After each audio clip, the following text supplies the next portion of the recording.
시어머니가 돌아가셨다는 소식은 갑작스러웠습니다. 어느 날 새벽 남편의 전화벨 소리에 박 씨는 잠에서 깼습니다. 남편이 전화를 받고 일어났고 박 씨도 따라 일어났습니다. 남편의 얼굴이 창백해지는 게 보였습니다. 어머니가 그냥 가셨대. 남편의 목소리는 떨렸습니다. 박 씨는 순간 멍해졌습니다. 뭐라고요? 새벽에 그냥 편하게 가셨대. 아무 고통도 없이. 큰 병 없이 가셨다는 말에 박 씨는 잠시 숨이 멎었습니다. 큰 병 없이? 그런데 30년 동안 병원비를 보냈는데 큰 병이 없었다고? 당뇨도 있고 혈압도 높다면서 매달 병원을 다닌다면서 박 씨의 머릿속에 의문이 스쳤습니다. 하지만 그 생각은 곧 죄책감으로 바뀌었습니다. 지금 무슨 생각을 하는 거야? 돌아가셨는데 이런 생각을 하다니. 박 씨는 스스로를 꾸짖으며 장례 준비에 나섰습니다. 옷을 챙기고 남편을 챙기고 서둘러 시댁으로 향했습니다. 장례식장에 도착했을 때 이미 많은 사람들이 모여 있었습니다. 시동생 내외, 시누이, 그리고 친척들. 모두가 눈물을 흘리며 시어머니의 영정 앞에 서 있었습니다. 장례식장은 조문객들로 붐볐고 모두가 형식적인 위로를 건넸습니다. 좋은 곳으로 가셨을 거예요. 고생 많으셨습니다. 박 씨는 상주로서 분주히 움직였습니다. 조문객을 맞이하고 음식을 챙기고 화환을 정리했습니다. 상주복을 입고 절을 받고 사람들에게 인사했습니다. 30년을 보낸 며느리로서 마지막까지 역할을 다하고 싶었습니다. 남편은 슬픔에 겨워 제대로 서 있지도 못했고 시동생은 술을 마시며 눈물만 흘렸습니다. 시누이는 친척들과 이야기하느라 바빴습니다. 결국 모든 것은 박 씨의 몫이었습니다. 조문객 안내, 식사 준비, 방 정리, 화환 배치, 심지어 장례식장 직원과의 세부 일정 조율까지 박 씨는 쉴 틈 없이 움직였습니다. 하루가 지나고 이틀째 되는 날 밤이었습니다. 조문이 잠시 끊긴 틈이 있었습니다. 박 씨는 잠시 빈소 밖에 나와 숨을 돌리고 있었습니다. 복도에 서서 창밖을 보며 깊게 숨을 들이쉬었습니다. 온몸이 무겁고 발이 퉁퉁 부어 있었습니다. 이틀 동안 제대로 앉지도 먹지도 못했습니다.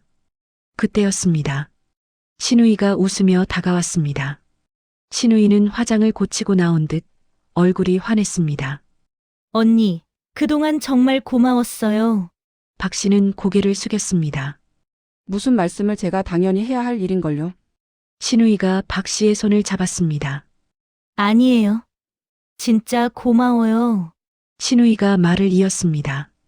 어머니 병원비 30년 동안 보내주신 거요. 박 씨는 고개를 끄덕였습니다. 어머니 편하게 다니시라고 한 거예요. 시누이는 여전히 웃고 있었습니다. 그리고 이어진 말.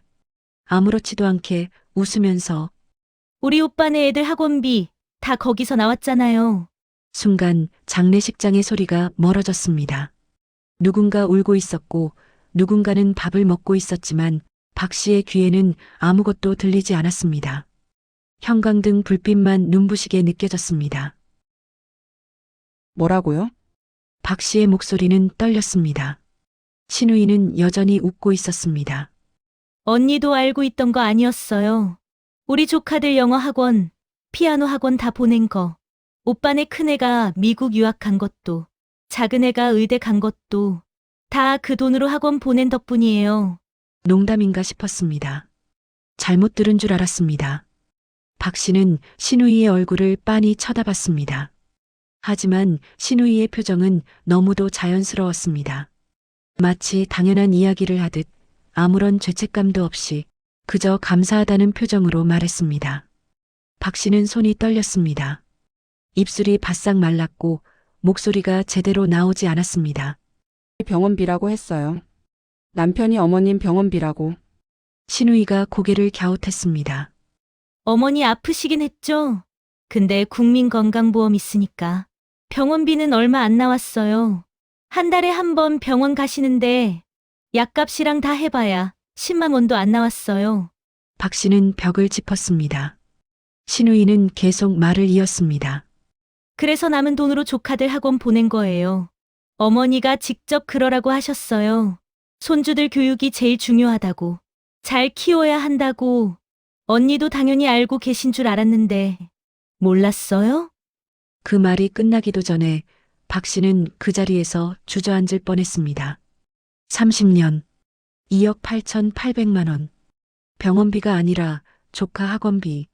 박 씨가 자기 자식 학원도 못 보내면서 친정어머니께 돈을 빌려가면서 허리 아파서 병원도 못 가면서 자궁근종 수술도 미루면서 매달 보낸 그 돈이 조카들의 영어 학원비였다는 겁니다. 피아노 학원비였다는 겁니다. 미국 유학비였다는 겁니다. 박 씨는 떨리는 손으로 벽을 짚었습니다. 다리에 힘이 풀려서 서 있기조차 힘들었습니다. 신우이는 여전히 웃고 있었습니다. 아무튼 언니 덕분에 우리 애들 좋은 대학도 갈 수 있었고 큰애는 지금 미국에서 일하고 있고 작은애는 의사 되고 전부 언니가 도와주신 덕분에 가능했어요. 박 씨는 아무 말도 할 수 없었습니다. 목구멍에서 말이 나오지 않았습니다. 그저 신우이를 바라보고만 있었습니다. 신우이는 박 씨의 손을 다시 한번 꽉 잡았습니다. 언니, 정말 고마워요. 우리 어머니도 하늘에서 고마워하실 거예요. 그리고 신우이는 다시 빈소 안으로 들어갔습니다. 박 씨는 그 자리에 혼자 남았습니다. 복도 끝 형광등 불빛 아래 박 씨는 그제야 무릎이 꺾였습니다. 벽에 기대어 천천히 주저앉았습니다. 머릿속이 하얘졌습니다. 30년 아들에게 영어 단어장을 만들어주던 그 밤들, 친정어머니께 돈을 빌리며 미안해하던 그 순간들, 자궁근종 수술을 미루며 병원비를 아끼던 그날들, 그 모든 시간 동안 그 돈은 조카들의 학원비로 쓰이고 있었습니다.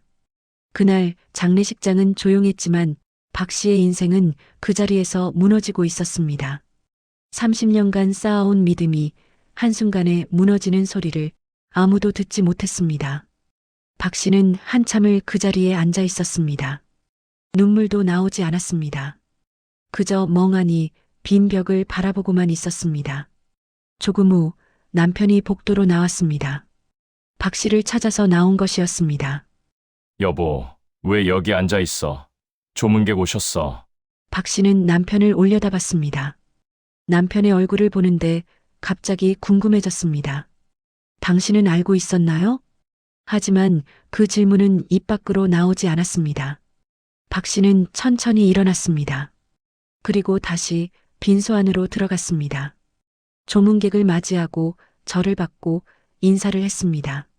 하지만 박 씨의 눈에는 아무것도 보이지 않았습니다.